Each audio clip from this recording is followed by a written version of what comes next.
Mas a palavra de Deus vivificada pelo Espírito que estava em Jesus é para trazer liberdade. Então fica com a palavra que te libertou. E na hora que o diabo quiser, cadê? Cadê o pão? Cadê? Tu não é filho de Deus? Por que está faltando isso, Satanás? Eu não preciso lhe provar nada. Eu só preciso que você saiba. Está escrito. E se está escrito, eu creio. Porque se Deus deixou escrito na palavra, é porque Ele só liberou para ser escrito, porque já estava pronto. E se Deus falou, diabo já é. Aleluia. Diga comigo, se Deus falou, já é. Se Ele disse que você é suprido, você é, e ponto final. Mas a circunstância não está me mostrando isso, problema dela. Aleluia. Se Deus disse que você é curado, já é. Israel funciona há tempos como um termômetro do mundo. Quando a região está em paz, o mundo fica em paz. Quando a região está em conflito, o mundo inteiro é afetado colateralmente. Por isso, devemos estar atentos a tudo o que acontece nesta parte do planeta, pois ela está ligada ao cumprimento das profecias bíblicas. Ninguém sabe o dia nem a hora, nem mesmo o Filho. Porém, ele aqui nos mostra que os sinais da sua vinda ao mundo serão tão claros que aqueles que estiverem atentos espiritualmente perceberão e ficarão preparados. Israel é o povo escolhido por Deus, terra santa, lugar das grandes profecias. É incrível como um território tão pequeno no globo terrestre interfira tanto no curso da humanidade. Os sinais da vinda de Cristo estão ligados ao que acontece em Israel. E certamente, o maior sinal de que já estamos vivenciando o fim dos tempos é o retorno do povo judeu e a fundação do Estado de Israel em 1948, conforme várias profecias bíblicas já anunciavam. Quem jamais ouviu tal coisa? Quem viu coisa semelhante? Pode acaso nascer uma terra num só dia? Ou nasce uma nação de uma só vez? Pois Sião, antes que lhe viessem as dores, deu à luz seus filhos. Durante quase 2000 anos, o povo judeu viveu espalhado pelo mundo, longe da sua terra, desde quando Jerusalém foi invadida e destruída em 70 depois de Cristo, no qual Jesus disse naquela época que não ficaria pedra sobre pedra. E surpreendentemente, em 14 de maio de 1948, Israel foi reconhecida como Estado e judeus do mundo inteiro puderam retornar à sua terra. Assim diz o Senhor Deus: hei de juntá-los do meio dos povos e os recolherei das terras para onde foram lançados, e lhes darei a terra de Israel. Com este acontecimento, podemos afirmar que estamos em contagem regressiva para o retorno de Cristo à Terra. O próprio Senhor Jesus falou sobre esse dia quando falava com os discípulos sobre o fim dos tempos. Aprendei, pois, a parábola da figueira. Quando já os seus ramos se renovam e as folhas brotam, sabeis que está próximo o verão. Assim, quando virdes todas estas coisas, sabei que ele está próximo, às portas.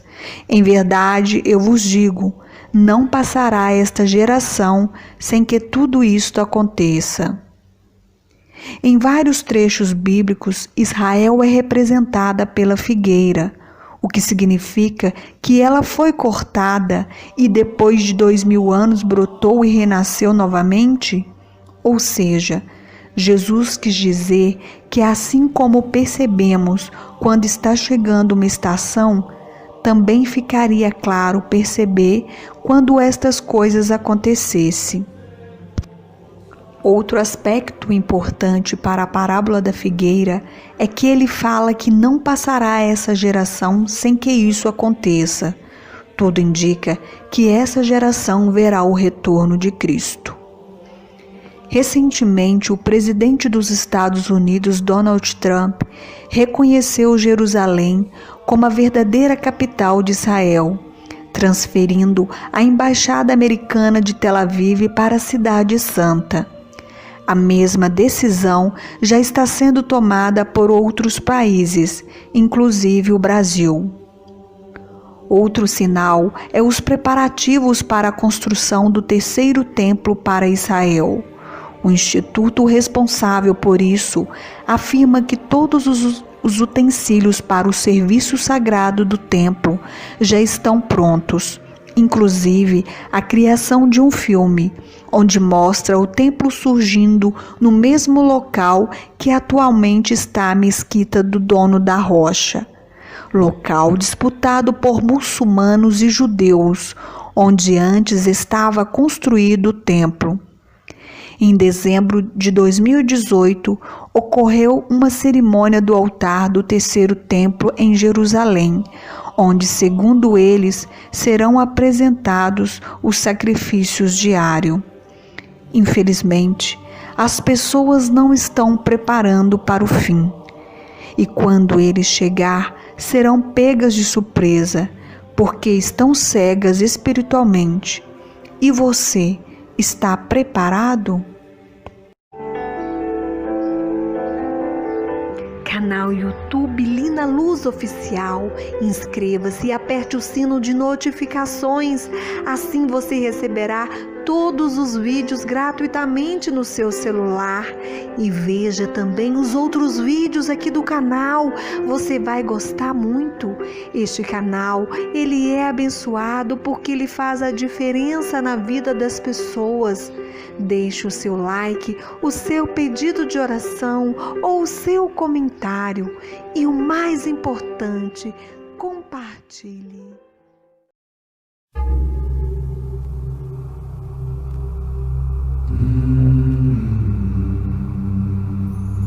Em 485 a.C., quando conquistada pelos babilônios, Israel era uma terra árida, onde os poucos camponeses que a habitavam davam duro para sobreviver. Esta era a terra que Deus havia prometido para Abraão, Isaque e Jacó, e aos seus descendentes para sempre. Toda a terra que você está vendo, darei a você, Abraão, e a sua descendência para sempre. A terra não poderá ser vendida definitivamente, porque ela é minha. O povo que orgulhosamente habitava a terra prometida foi dizimado, espalhado e levado à Babilônia, onde passou 70 anos, conforme predito por Jeremias. Toda esta terra se tornará uma ruína desolada, e vocês estarão sujeitos ao rei da Babilônia durante 70 anos. Muitos judeus haviam voltado a Jerusalém para reerguer o templo, mas o resto da cidade estava em ruínas, suas paredes derrubadas e portões queimados. Em meio à desolação, Deus inspirou o profeta Zacarias a proferir uma das profecias mais notáveis já registradas. Ela predizia o período bíblico conhecido como os últimos dias. Farei de Jerusalém uma taça que embriague todos os povos ao seu redor. Farei de Jerusalém uma pedra pesada para todas as nações. O cumprimento dessa profecia, após o admirável renascimento de Israel em 1948, é constatado pelo mundo todo. Exatamente como previsto na Bíblia, ao invés de Nova York, Berlim ou Moscou, a pequenina Jerusalém é o fardo maior dos países do mundo. O peso que ela tem é tal que o Conselho de Segurança das Nações Unidas dedicou quase 1/3 das suas deliberações a Israel, que representa apenas 1/1000 da população mundial.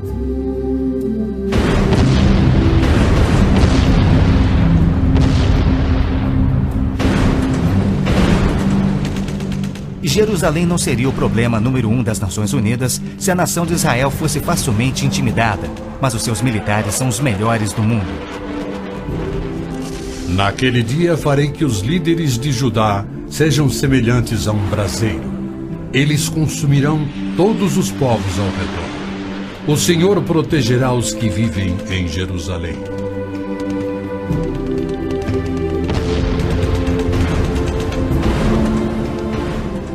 E E exatamente como previsto, Israel tem devorado quem o ataca, vencendo todas as guerras, apesar de enormes desvantagens.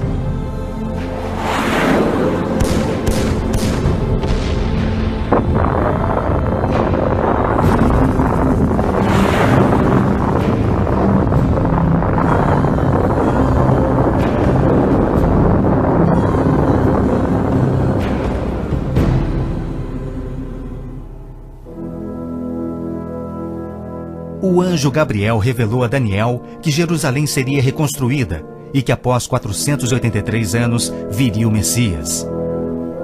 E que seu próprio povo, o povo de Israel, o rejeitaria e o crucificaria. Que a cidade e o templo ficariam outra vez em ruínas.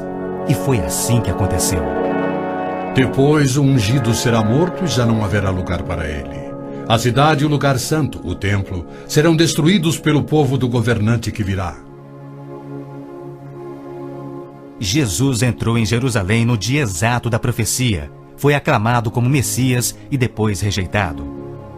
Jesus mesmo profetizou: Eu lhes garanto que não ficará aqui pedra sobre pedra, serão todas derrubadas.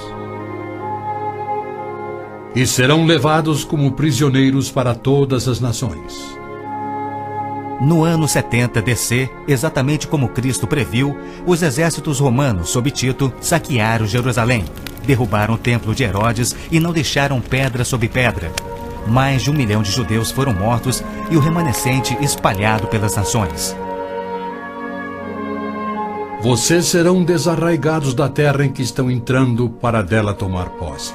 Então o Senhor os espalhará pelas nações, de um lado ao outro da terra.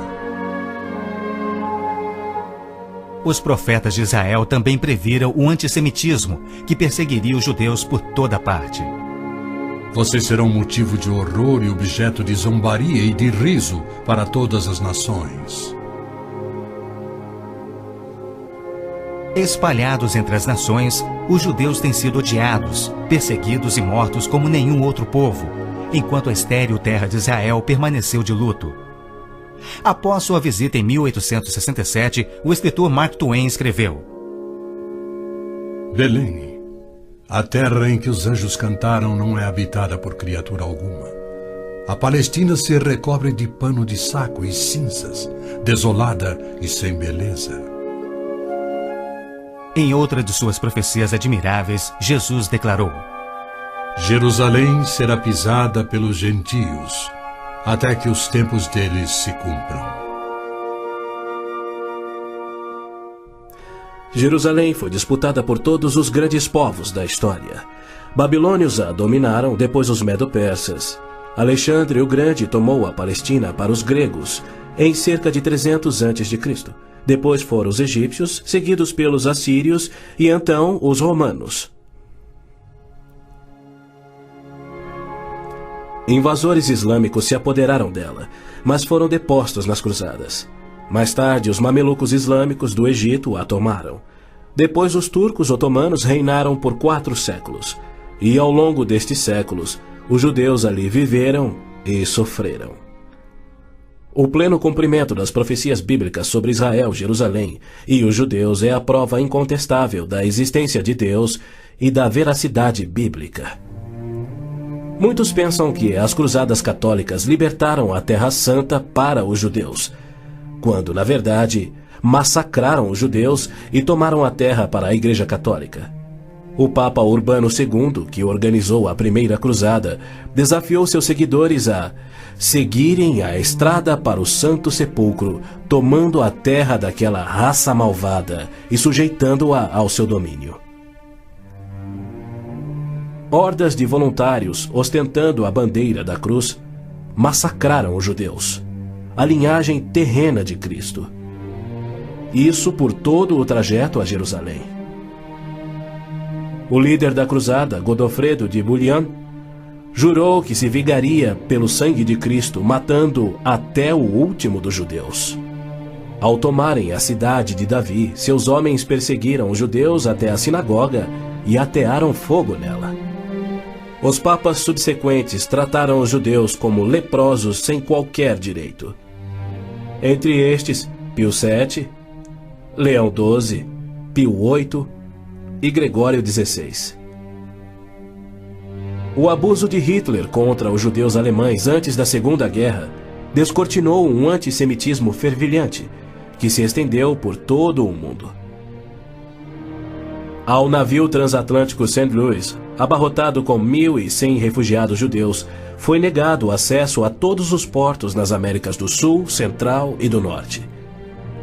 700 destes tinham vistos de imigração para os Estados Unidos, porém o presidente Roosevelt os enviou de volta para morrerem nos fornos de Hitler. Até mesmo a Suíça rejeitou os judeus, devolvendo-os aos seus assassinos, e serviu como banqueira de Hitler, guardando para os nazistas bilhões de dólares em ouro e dinheiro roubado das vítimas judias.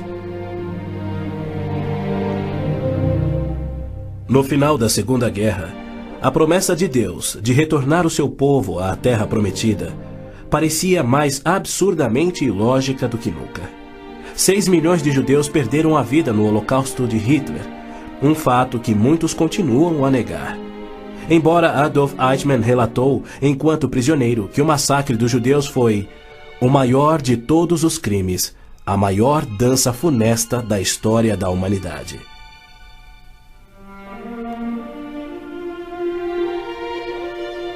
E o mais incrível é que, após a guerra, centenas dos esqueléticos sobreviventes, libertados dos campos de extermínio, foram mortos em toda a Europa.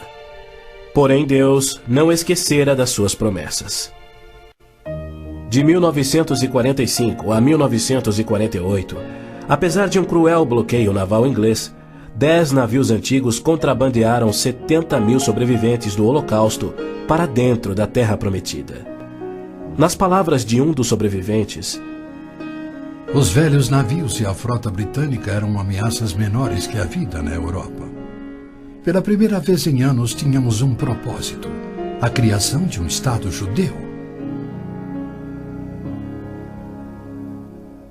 Milhões de judeus têm voltado a Israel, oriundos de mais de 100 países. A existência de Israel hoje, na Terra Prometida, é incontestavelmente uma obra de Deus. Vejam, eu os trarei da terra do norte e os reunirei dos confins da terra. Aquele que dispersou Israel o reunirá. Em novembro de 1947, as Nações Unidas adotaram a sua Resolução 181. Ela dividia a Palestina, dando 18% aos judeus e 82% aos árabes, e tornou Jerusalém uma cidade internacional que, conforme o Vaticano também insistiu, nunca poderia ter domínio judeu. O mundo árabe rejeitou esta resolução e exigiu toda a Palestina. Até hoje, nenhum mapa árabe admite a existência de Israel.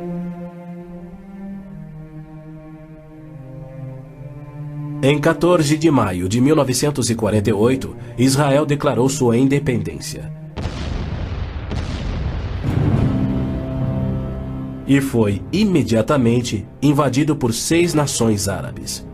Seus soldados eram várias vezes mais numerosos que os colonos judeus e tinham superioridade indiscutível em armas, tanques e aviões. Tendo recebido da ONU uma faixa estreita e indefensável de terra, rodeada de inimigos dispostos a exterminá-lo, Israel deveria ter sido aniquilado.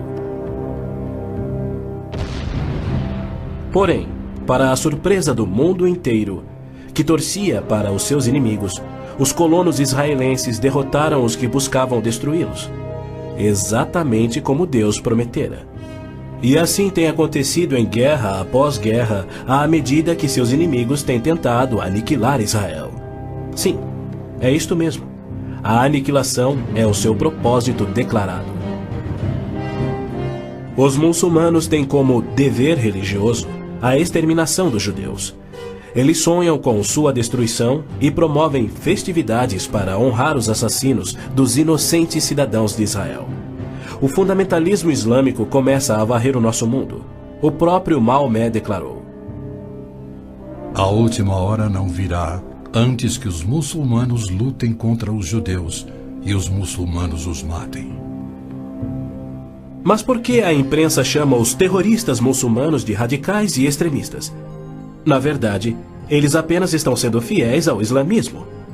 O Corão ordena: não tomeis por confidentes amigos os judeus nem os cristãos. Matai os idólatras, os não muçulmanos, onde quer que os acheis. Capturai-os, acossai-os e espreitai-os.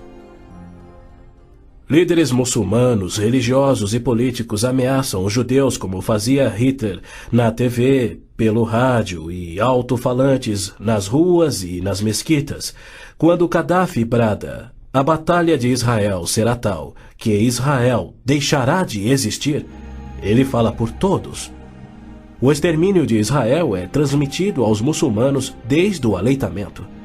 Um ministro da educação da Síria escreveu: o ódio com que doutrinamos as mentes dos nossos filhos desde o parto é sagrado.